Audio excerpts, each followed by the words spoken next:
الحمد للہ رب العالمین والصلاة والسلام على اشرف الانبیاء والمرسلین وعلى من تبعهم بإحسان الى یوم الدین فإن اصدق الحدیث کتاب اللہ وخیر الحدی حدی محمد صلی اللہ علیہ وسلم وشر الامور محدثاتها وكل محدثة بدعة وكل بدعة ضلالة وكل ضلالة في النار أما بعد فأعوذ بالله من الشيطان الرجيم بسم الله الرحمن الرحيم يا أيها الناس اتقوا ربكم الذي خلقكم من نفس واحدة وخلق منها زوجها وبث منهما رجالا كثيرا ونساء واتقوا الله الذي تساءلون به والأرحام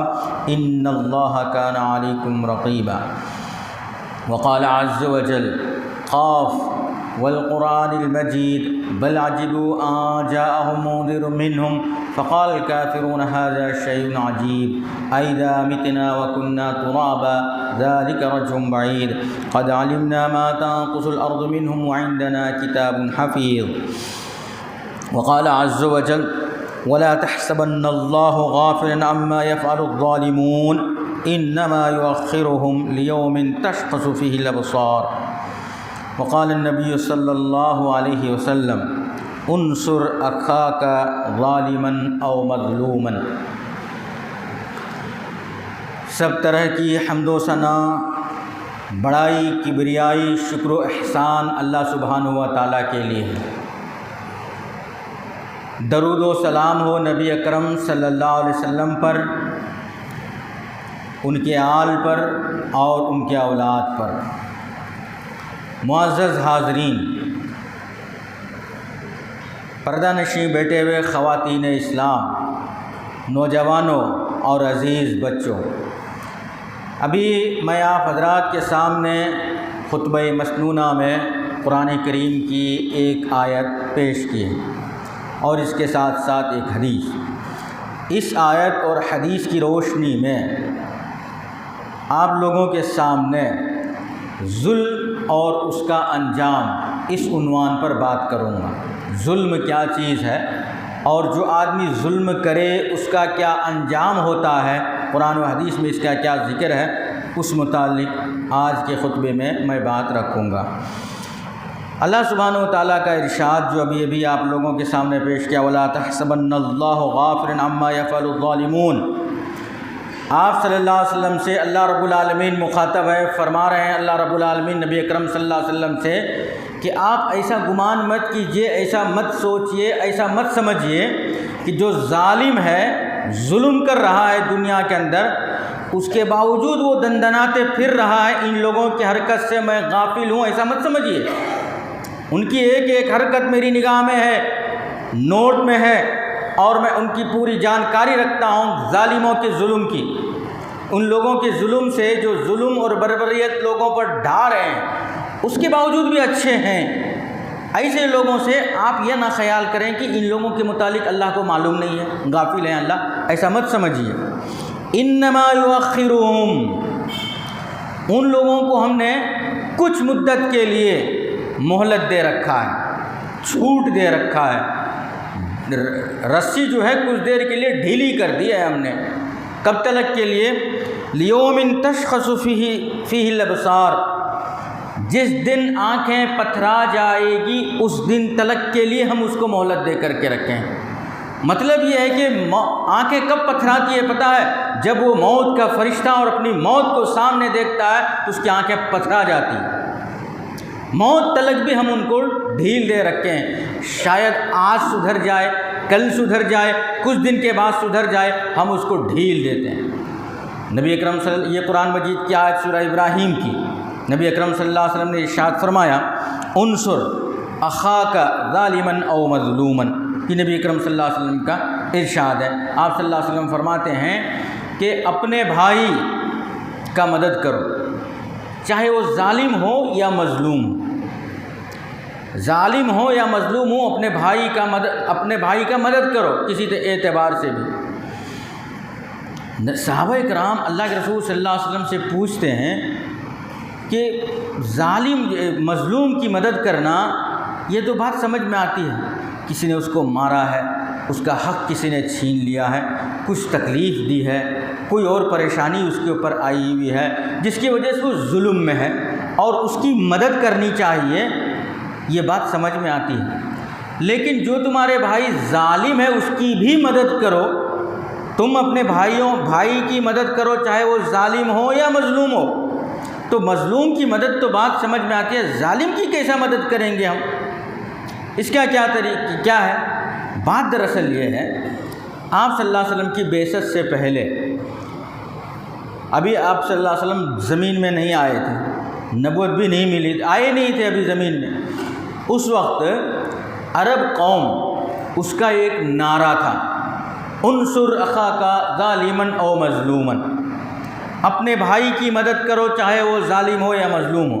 مطلب یہ یعنی جاہلیت کا نعرہ تھا، نبی اکرم صلی اللہ علیہ وسلم سے پہلے کی زندگی کا نعرہ تھا کہ کبھی بھی مدد کی ضرورت پڑے تو اپنوں کی ہی مدد کرنا، اپنے کنبہ، اپنے قبیلہ، اپنے خاندان، اپنے بھائی، اپنے رشتہ دار، اپنے دوست، اپنے جان پہچان، ان لوگوں کی مدد کرنا۔ باقی اس کے علاوہ جو لوگ ہیں بھاڑ میں جائیں، کچھ بھی ہو جائے اس کی مدد کرنے کی ضرورت نہیں ہے، یہ جاہلیت کا نعرہ تھا۔ نبی اکرم صلی اللہ علیہ وسلم جب تشریف لائے، بعثت ملے، اسی الفاظ سے، یہ جاہلیت کے اسی نعرے سے لوگوں کو صحیح بات بتلائے، اور اس نعرہ کا، اس جملے کا مضمون ہی بدل کر کے رکھ دیا اللہ کے نبی صلی اللہ علیہ وسلم۔ نعرہ وہی رہا، اس کا مطلب، معنی اور خلاصہ ہی بدل کر کے رکھ دیے۔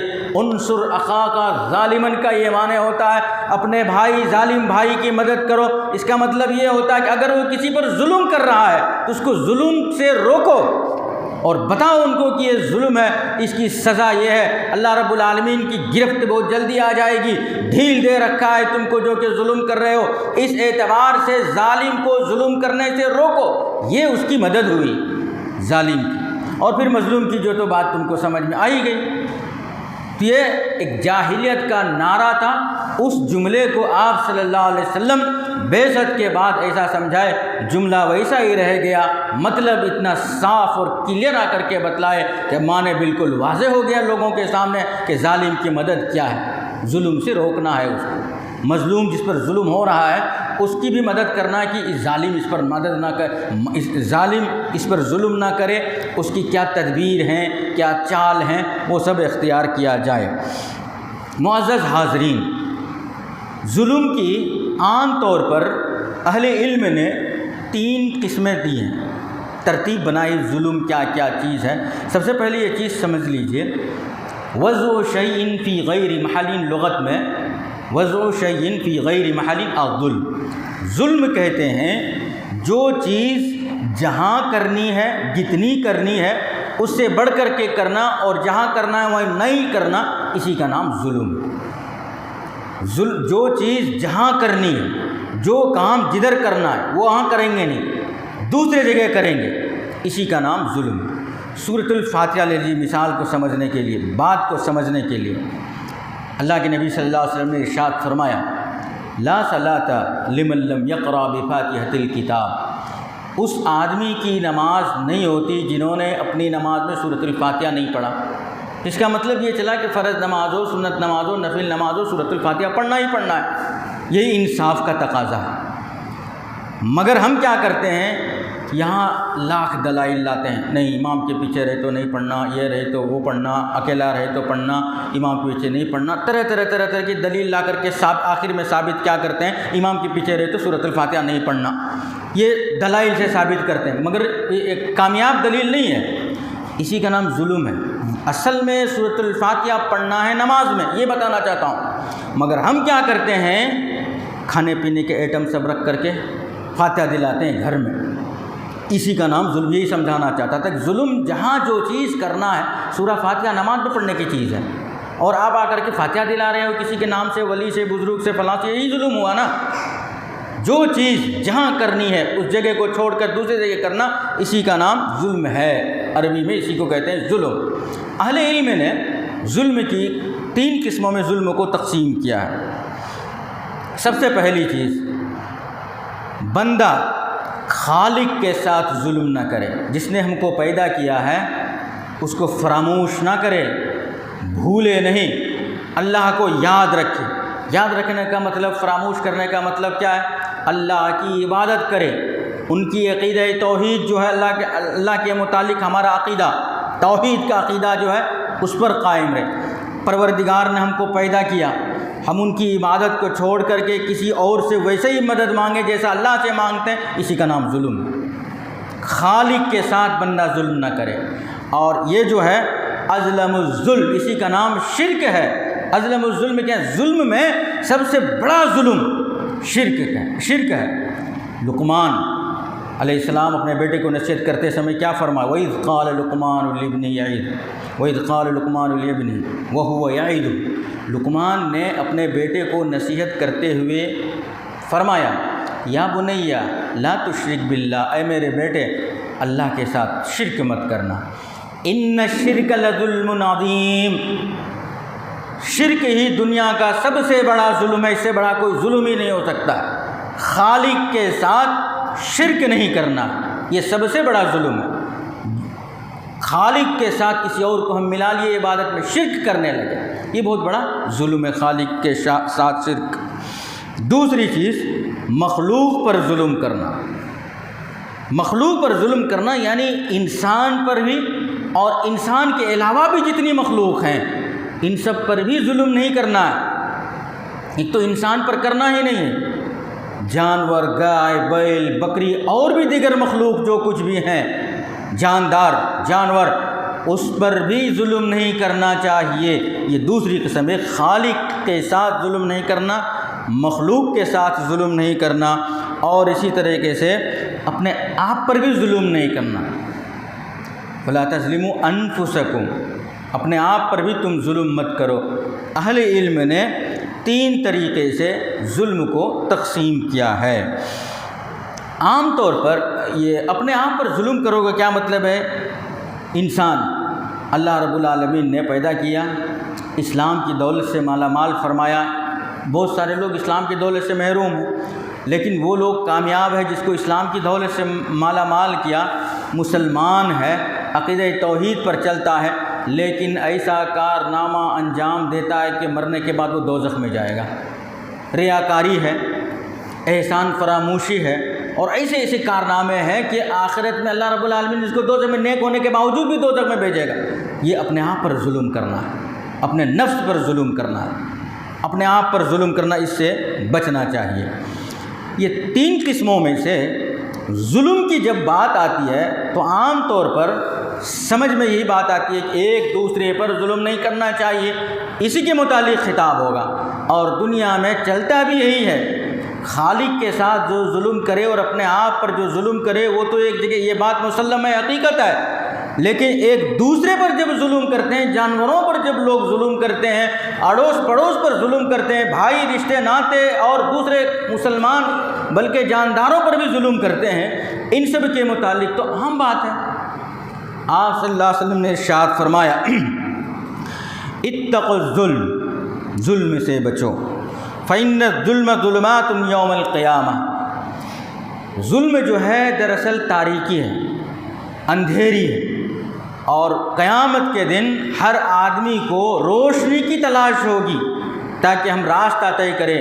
تاریکیوں میں رہیں گے تو یہ اگر کوئی بندہ دنیا کے اندر ان کی زندگی ظلم کرتے ہوئے گزارا ہے، دوسروں پر ظلم کرتے ہوئے گزارا ہے، تو اللہ سبحانہ و تعالیٰ ان کو اور تاریک کر دے گا اس کی آخرت، جس کا علم قیامت میں ہوگا۔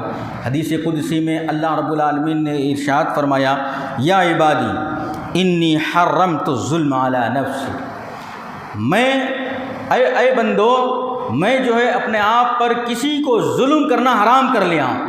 اللہ سے ولا یظلم، اللہ رب العالمین ولا یظلمون ربک فتیلا، اللہ رب العالمین کسی پر بھی تمہارا رب، ولا یظلمون فتیلا، تمہارا رب کسی پر جو دھاگا ہے نا اتنا برابر بھی ظلم نہیں کرتا ہے۔ کون؟ خالق مخلوق پر ظلم کرتا ہی نہیں ہے۔ اللہ خود کہہ رہا ہے میں ظلم کرنے کو حرام کر رکھا ہوں، جس کا جو انصاف ہے، جس کا جو حق ہے، پورا پورا دیتا ہوں۔ یہ اس کا حق اللہ رب العالمین بندوں کا حق پورا پورا دیتا ہے. کسی نے کسی پر ظلم کیا، کسی نے کسی کو تکلیف دیا، کوئی انصاف کے مستحق ہیں، ثواب کے مستحق ہیں، اللہ رب العالمین اس کو ثواب دیتا ہے. گناہ کے مستحق ہیں، گناہ دیتا ہے، سزا دیتا ہے اللہ رب العالمین. بہرحال اللہ رب العالمین ظلم نہیں کرتا. وَجَعَلْتُهُ بَيْنَكُمْ مُحَرَّمًا، اسی طریقے سے تمہارے لیے بھی ایک دوسرے پر ظلم کرنے کو حرام قرار دے رکھا ہے، میں حرام قرار دیا ہے. فَلَا تَظَالَمُوا، اس کے لیے کسی پر تم دنیا میں ظلم مت کرو. اللہ، یہ حدیث قدسی ہے جو اللہ بیان فرماتا ہے. اس کے علاوہ ظلم کرنا، ظلم یہ سب نہیں ہے کہ ظلم اگر کوئی کر رہے ہیں اور کوئی آدمی ظالم ہے تو ظالم کو ڈرانا، دھمکانا، سمجھانا یہ طریقہ ہے. بسا اوقات کیا ہوتا ہے، ظالم ذرا پاور والا ہے، طاقتور ہے، مضبوط ہے، اثر و رسوخ ہے، تو ایسے وقت ہم خاموش ہو جاتے ہیں. خاموش ہو جانا اور ظالم کو نہیں سمجھانا بلکہ اس کی حمایت کرنے کے برابر ہے. آواز اٹھانا کم سے کم، یہ ظلم ہے، فلانے نے فلانے کو تکلیف دیا، اگرچہ کہ وہ بادشاہ وقت ہے، حکومت وقت ہے، یا کوئی بڑا آدمی ہے، لیکن اس کے شر سے، اس کی خوف سے، برائی سے، اور ان جو ستائیں گے وہ تکلیف سے لوگ کیا کرتے ہیں، خاموش ہو جاتے ہیں. خاموش رہ جانے میں ظالم کو مدد ملتی ہے. میری بات میں جتنے بھی ظلم کرو، ایک آدمی بول نہیں سکے گا مجھے اتنے پاور ہے، مجھے اتنی طاقت ہے، ایسا سوچنے لگتا ہے، اس کو حمایت مل جاتا ہے. قرآن مجید میں اللہ سبحانہ وتعالیٰ ارشاد فرماتا ہے وَلَا تَرْكَنُوا إِلَى الَّذِينَ ظَلَمُوا، جو آدمی ظلم کرتا ہے، جو ظالم ہے، اس کا ساتھ مت دو، اس کے طرف مت جھک جاؤ. فَتَمَسَّكُمُ النَّارِ، ساتھ دینے کا یہ مطلب ہے کہ ایک ظالم کا ہم ساتھ نہیں دے رہے، کہہ نہیں رہے کہ تم فلانے کو مارو. لیکن اگر کوئی کسی کو مار رہا ہے، طاقتور ہے، پاور مین ہے، سب کچھ ہے، اور ہم خاموش بیٹھے ہوئے، تو اس کا مطلب ساتھ دینا ہے، آواز اٹھانا ہے. اگر تم ظالم کی حمایت کے، ان کا سپورٹ کے، تو تم کو جو ہے آگ چھو لے گی، آگ میں اللہ رب العالمین ڈال دے گا قیامت کے دن. وما لکم من دون اللہ اولیاء، اور اس دن کوئی تم کو بچانے والا نہیں ہوگا میدان محشر میں، جب آگ میں اللہ ڈالے گا. کس جرم میں؟ ظالم کو ظلم کرتے ہوئے دیکھ کر خاموش رہنے میں. سپورٹ یعنی اس کے ساتھ نہیں، کہہ نہیں رہے، منہ سے کہہ نہیں رہے کہ تم فلانے پر ظلم کرو، ہماری خاموشی ہی ان کی تائید ہے. یہ صرف حکومت وقت نہیں، معمولی اختیار مل جاتا ہے لوگوں کو، اپنے سے کمزوروں پر شروع ہو جاتے ہیں، اپنے سے کمزوروں پر شروع ہو جاتے ہیں. معمولی اختیار مل گیا، عہدے دار بن گئے، جماعت و جمعیت، تنظیم، فلاں، یہ وہ، کچھ نہ کچھ ایک چھوٹا موٹا بڑپن آ گیا اس کے پاس. کہاں کس پر ظلم کر رہے ہیں وہ اس کو سمجھ میں آتا نہیں. اور یہ بات یاد رکھیے، یہ قانون قدرت ہے. ہر جرم کی سزا اللہ رب العالمین آخرت میں رکھا ہی رکھا ہے. لیکن ظلم ایک ایسی غلطی ہے، ایسا گناہ ہے جس کی سزا اللہ رب العالمین دنیا میں ہی دے دیتا ہے. ظلم کی سزا دنیا میں ہی دے دیتا ہے اللہ سبحانہ و تعالیٰ. اور یہ بات بھی یاد رکھیں، سعید بن زید رضی اللہ عنہ اس بات کو بتلانے کے لیے کہ ظلم کی سزا اللہ رب العالمین دنیا میں ہی دے دیتے. سعید بن زید رضی اللہ عنہ ایک صحابی ہیں، اور صحابی جتنے بھی ہیں سب کے سب جنتی ہیں، اسے کوئی دو رائے نہیں. مگر 10 صحابی ایسے ہیں، صحابہ کرام ایسے ہیں جن کے جنت ہونے کی بشارت اسی دنیا میں اللہ کے رسول صلی اللہ علیہ وسلم نے بتا دیا. فلاں جنتی، فلاں جنتی سے 10 نام بتائے، 10 نام اللہ کے رسول صلی اللہ علیہ وسلم بتائے. ان 10 ناموں میں ایک نام سعید بن زید رضی اللہ عنہ ہیں، جن کی جنتی ہونے کی بشارت، جنتی ہونے کی خوشخبری اللہ کے رسول صلی اللہ علیہ وسلم نے دنیا میں ہی دے دی تھی کہ فلاں جنتی. طلحہ بن زبیر جنتی، ابو بکر صدیق رضی اللہ عنہ جنتی، عمر رضی اللہ عنہ جنتی، عثمان رضی اللہ، ایسے 10 صحابہ کرام کے نام آتے آتے سعید بن زید رضی اللہ عنہ جنتی ہیں. اللہ کے رسول صلی اللہ علیہ وسلم نے فرمایا، نبی صلی اللہ علیہ وسلم کی وفات کے بعد مروان بن حکم کے زمانے میں، خلافت امیہ میں مروان بن حکم گورنر تھے مدینہ کے. اس وقت ایک کیس آیا، کیس یہ آیا، عروہ بنت اوس ایک عورت، ایک خاتون، انہوں نے ایک الزام لگایا سعید بن زید پر کہ میری زمین کا کچھ حصہ سعید بن زید رضی اللہ عنہ نے ہڑپ لیا ہے، لے لی ہے میری زمین، انہوں نے لے لی ہے، قبضہ کر لیا ہے، ناحق میری زمین لے لیے ہیں۔ اب اندازہ لگائیں سعید بن زید رضی اللہ عنہ کون ہیں؟ ایک تو صحابی ہیں، اپنے جگہ پر اٹل ہے، دوسری چیز دیگر صحابہ کرام میں عشرہ مبشرہ میں ان کا نام ہے، 10 جنتی صحابہ کرام میں سے ایک جنتی صحابی یہ بھی ہیں، اس میں ان کا نام ہے۔ جب یہ دنیا ان کا نام ہے تو کیا کسی کی زمین ناحق لے لیں گے، قبضہ کر لیں گے؟ یہ ہو نہیں سکتی، یہ بات غلط بات، یہ الزام تھا، صحیح بات نہیں تھی یہ۔ اس کے بعد یہ ایک اور چیز یہ اندازہ لگائیں کہ دنیا نے کیسے کیسے لوگوں کو نہیں بخشا ہے، دیکھیے کیسوں پر الزام لگائیں، کسی کو نہیں بخشے ہیں، یہ فلاں نیک ہیں اس کو ایسا ہی چھوڑ دیں گے اور ان کی نیکی کو تسلیم کر لیں گے، نہیں، نیک بھی بن جاؤ، اچھے بھی بن جاؤ، دنیا نہیں چھوڑتی ہے، الزام لگاتی۔ یہ قضیہ، یہ مسئلہ، یہ معاملہ خلیفہ یہ وقت مروان بن حکم کے پاس آتا ہے، دونوں عدالت میں آتے ہیں، وہ خاتون بھی، عروہ بنت اوس بھی اور سعید بن زید بھی، اور یہ بات آتی۔ مروان بن حکم پوچھتے ہیں قضیہ میں سعید بن زید رضی اللہ عنہ سے، کیا کہہ رہی ہے یہ عورت، یہ خاتون کیا کہہ رہی ہے؟ اس کے بعد سنتے ہیں، بتاتے ہیں کہ میری زمین انہوں نے ناحق قبضہ کر لی ہے۔ اس کے بعد سعید بن زید رضی اللہ عنہ سے مروان بن حکم، اس میں تمہارا کچھ کہنا ہے کیا، تم کیا کہتے ہو اس پر؟ تو وہ کہتے ہیں دیکھیے میں نبی اکرم صلی اللہ علیہ وسلم کی ایک حدیث سن رکھی ہے، جو آدمی کسی بھائی کی ناحق ایک بالشت زمین، بالش اتنی ہوتی ہے، ایک بالشت بھی زمین قبضہ کر لے، میدان محشر میں 7 زمینوں کا طوق ان کے گردن میں پہنایا جائے گا۔ جب میں یہ حدیث سن رکھا ہوں تو کیا آپ تصور کر سکتے ہیں کہ میں کسی کی زمین لوں، میں کسی کی زمین نہ قبضہ کر لوں، ہڑپ لوں؟ اس کے بعد مروان بن حکم کہتے ہیں تم پر میری ہی امید تھی، تم پر یہ الزام ہے۔ اس کے بعد ایک بات بولتے ہیں، دل سے نکلتی ہے، یہ مت سمجھیے کہ ایک ظالم محفوظ رہ گیا اور مظلوم اس کو مارا نہیں، واپس جوابی کارروائی نہیں دیا، یہ بچ گیا، ایسا مت سمجھیے۔ کبھی بھی مظلوم کے دل سے ایک نکلتی ہے، ہم نے اس پر کوئی ظلم بھی کیا نہیں، زیادتی بھی کیا نہیں، پھر بھی اس پر اتنا بڑا الزام انہوں نے لگا دیا۔ سعید بن زید رضی اللہ عنہ کے دل سے جو نکلتی ہے، اگر یہ عورت جھوٹی ہے، یہ خاتون جھوٹی ہے اور مجھ پر الزام لگائی ہے، تو یہ اللہ تو اس کو اندھا کر دے، اور اسی زمین جس جگہ کو مجھ پر ناحق قبضہ کرنے کا تہمت لگایا تھا کہ یہ زمین میں قبضہ کر لیا ہوں، اسی زمین میں اس کو موت دے۔ یہ دل سے نکلنے کے بعد یہ بد دعا ہے دراصل، اور کون کر رہے ہیں؟ سعید بن زید رضی اللہ عشرہ مبشرہ صحابی۔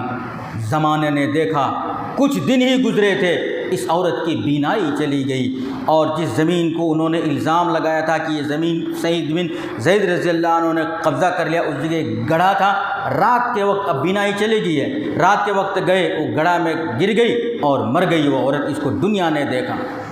نبی اکرم صلی اللہ علیہ وسلم کے زمانے کے بعد کا واقعہ۔ بتلانے کا میرا مقصد یہ ہے کہ جو آدمی ظلم کرتا ہے، اس کی سزا جو ہے اللہ رب العالمین آخرت میں تو دے گا ہی دے گا، لیکن دنیا میں بھی نہیں چھوڑتا ہے۔ کبھی کبھار ایسا ہوتا ہے، کبھی کبھار ظلم کیا ہوا رہتا ہے ایک انسان، اور ایک مظلوم رہتا ہے، سب طرح سے 4 جگہ سے اس کے اوپر ظلم ہوتا ہے، لیکن جب قضیہ، فیصلہ، عدالت یا جماعت میں بیٹھ کر جب بات کرتے ہیں نا، ظالم کے سپورٹر اتنے ہوتے ہیں کہ مظلوم اپنے حق کو ثابت ہی نہیں کر پاتا ہے، ظالم لوگوں کے ساتھ دیتے نہیں، یعنی مظلوم کی جو دلیل ہے نیچ ہو جاتی ہے۔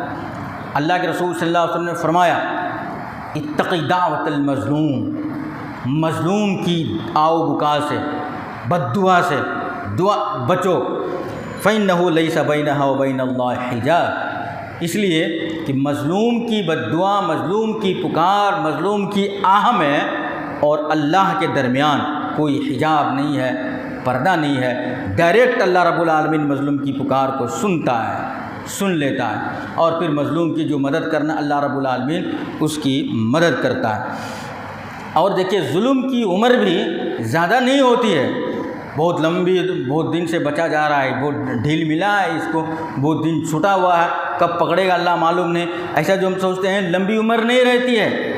امام احمد بن حنبل رحمۃ اللہ علیہ ان کے متعلق آتا ہے تین بادشاہوں نے ان پر ظلم کیا۔ ایک مسئلہ آیا تھا، قرآن اللہ کا مخلوق ہے، اللہ کی مخلوق ہے قرآن۔ احمد بن حنبل نے کہا نہیں، یہ قرآن اللہ کی مخلوق نہیں ہے، یہ بس ایک کتاب ہے، اللہ کا کلام ہے، یہ مخلوق الگ چیز ہے، کلام الگ ہے۔ اس پر آ کر کے تین بادشاہوں کا ظلم سے احمد بن حنبل، مامون رشید ایک بادشاہ، انہوں نے اس پر بے انتہا کوڑے برسائے اور باقاعدہ داروغہ مقرر کر دیے، مارنے والے مقرر کر دیے، جلاد مقرر کر دیے اس کو فلانے وقت کوڑا مارنے کی۔ جلاد کا بیان ہے، یہ بہت بہترین تاریخ ہے احمد بن حنبل کی، اس کو پڑھنی چاہیے ہر انسان، ڈھونڈ کر کے تلاش کر کے سیرت امام احمد بن حنبل، دیکھنا کیا اس کی سیرت کیا ہے، کیسے ظلم کیا اور کیسے انہوں نے برداشت کیا۔ جو کوڑا لگانے والے جلاد تھے ان کا بیان ہے کہ اگر میں جتنے کوڑا احمد بن حنبل کو صرف اس جرم میں لگایا کہ قرآن اللہ کا مخلوق ہے، یہ تسلیم نہیں کر رہے تھے، اللہ کے مخلوق نہیں مان رہے تھے، احمد بن حنبل مخلوق نہیں ہے، یہ اللہ کا کلام ہے، اس بات پر ان کو اتنا کوڑا اور اتنا ظلم میں نے کیا ہوں، اگر اتنے کوڑا میں کسی ہاتھی پر برساتا تو ہاتھی چیخ اٹھتا، لیکن برداشت کیے انہوں نے۔ ایک وقت بغداد میں رہتے تھے اور ترسوس ایک جگہ ہے، وہاں پر مامون رشید رہا کرتا تھا، ایک مرتبہ بلا بھیجا بغداد سے احمد بن حنبل کو ترسوس آنے کے لیے کہا۔ جب یہ جانے لگے، احمد بن حنبل گھٹنے کے بل قبلے کی طرف منہ کر کے بیٹھ گئے، اللہ کی عدالت میں ہاتھ اٹھائے، اے اللہ تیری چھوٹ نے، تیری ڈھیل نے، تیری حلم اور بردباری نے مامون رشید کو بڑا بڑھاوا دے دیا ہے، مل گیا ہے، یا اللہ مجھے اس نے بلایا ہے، مجھے اس کی صورت مت دکھا۔ یہ اللہ کی عدالت میں کہتے ہیں، لے جا ہی رہے تھے، راستے میں خبر آتی ہے کہ مامون رشید مر چکا ہے، 40-46 سال اس کی عمر ہوگی، مر چکا ہے۔ تو جو ظلم کرتا ہے، ظلم کی عمر بھی لمبی نہیں ہوتی ہے۔ اور آخری بات، ظلم کی کئی شکلیں ہیں محترم بزرگوں اور دوستوں، ہم کس شکل میں کس کے اوپر کس اعتبار سے ظلم کرتے ہیں، اس کا ہم کو خود محاسبہ کرنا چاہیے۔ کوئی ہم کو آ کر کے کہے یہ ظلم کیا، یہ فلاں کیا، اس سے پہلے ہم اپنے آپ کو ٹٹولیں۔ اس کی کئی شکلیں ہیں، جیسے ناحق قتل کرنا، یہ صرف مسلمان ہی نہیں، ہر انسان جانتا ہے کہ ناحق قتل کرنا یہ بہت بڑا جرم ہے، اور جس کو قتل کر رہے ہیں اس پر ظلم ہے، سب سمجھتے ہیں۔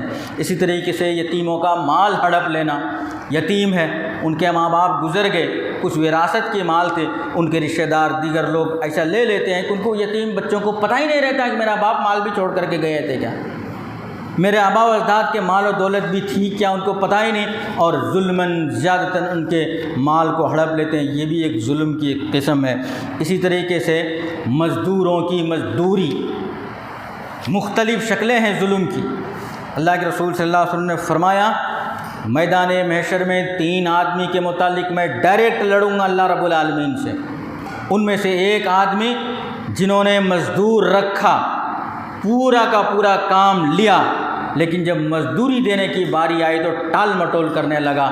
اللہ کے رسول صلی اللہ علیہ وسلم نے فرماتا ہے، اللہ رب ثلاثۃ انا خصمہ یوم القیامہ، 3 آدمی جس کے متعلق میں اللہ کے پاس لڑوں گا، اس کے حق میں لڑوں گا، یعنی یہ حق پر تھے، اس پر ظلم کر رہے تھے کوئی، اس میں سے ایک آدمی، ورجل استأجر اجیرا، ایک آدمی نے کسی کو ملازم رکھا، مزدور رکھا، کام پر کسی کو رکھا، اس کے بعد فاستوفى منه، پورا کا پورا کام لیا، ولم يؤفيه اجر، اور پھر اس کا اجر نہیں دیا، پورا کا پورا اجر نہیں دیا، اجرت نہیں دیا، اس کے متعلق میں اللہ سے لڑوں گا۔ یہ ظالم تھا جو اپنے مزدوروں کے ساتھ ظلم کیا کرتا تھا۔ کون لڑیں گے؟ اللہ کے رسول صلی اللہ علیہ وسلم اللہ کے پاس اس مظلوم کے حق میں، میدان محشر میں۔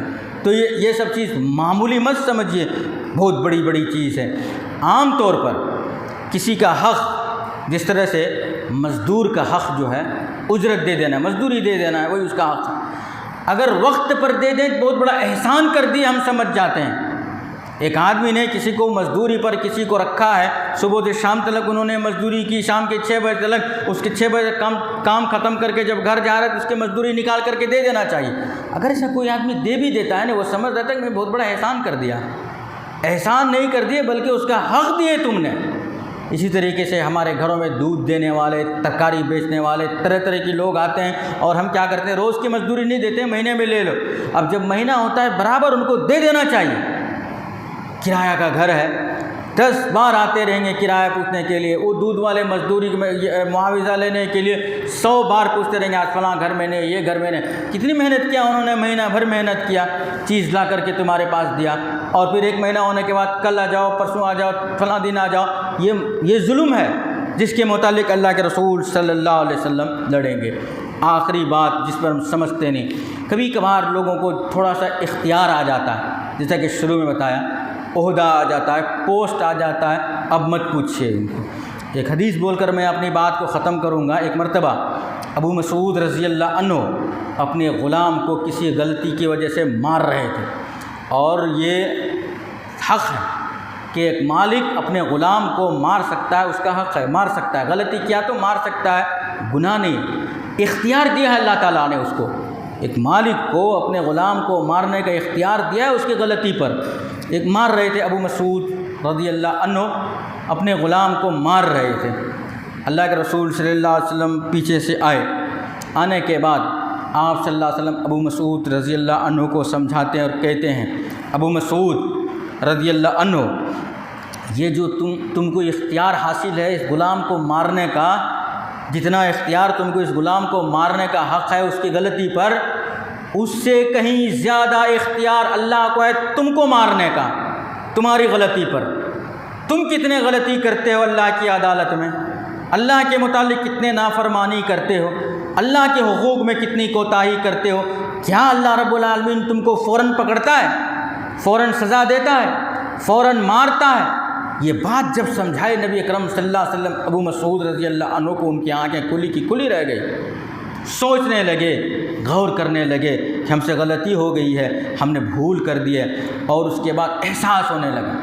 کچھ دیر کے بعد یہ اپنے احساس ندامت میں ہی تھے، پھر اس کے بعد اور بھی ان کے دل نے جھنجھوڑ دیا ان کو کہ میں نے بہت بڑا ظلم کیا، کیونکہ جتنا اختیار اس غلام کو مارنے پر میرا ہے، حقیقت میں میرا اختیار اللہ رب العالمین کے پاس اس سے کہیں بڑا ہے، کبھی بھی مجھے گرفت میں لے سکتا ہے اللہ رب العالمین، لیکن اللہ رب العالمین نے تو چھوڑ رکھا ہے مجھ کو، اور میں اپنے غلام کو نہیں چھوڑا، غلطی کیا اور مار دیا۔ اس کے بعد اس غلام کو آزاد کر دیا انہوں نے، اور غلام آزاد کر دینا بہت بڑی بات ہے، بہت بڑی بات ہے۔ تب اللہ کے رسول صلی اللہ علیہ وسلم نے فرمایا، لو لم تؤتق، اگر تم ابھی اس کو آزاد نہیں کرتے، لأصابتک النار یوم القیامہ، تو اس ظلم کی وجہ سے قیامت کے دن جہنم میں آپ کو ڈالا جاتا۔ تو اس کا خلاصہ اور لباب یہ ہوا آج کے خطبے کا کہ ظلم کسی حال میں، جتنے بھی قسمیں بولا، طریقہ بولا، کسی اعتبار سے کسی پر ظلم نہیں ہونی چاہیے، اور بالخصوص جو مظلوم ہے ان کی آہ سے ہمیشہ اپنے آپ کو محفوظ رکھنی چاہیے۔ زبان سے سجدے کی حالت میں بد دعا کرنا یہی نہیں ہے، دل سے جو آہ نکل جاتی ہے وہی کافی ہے۔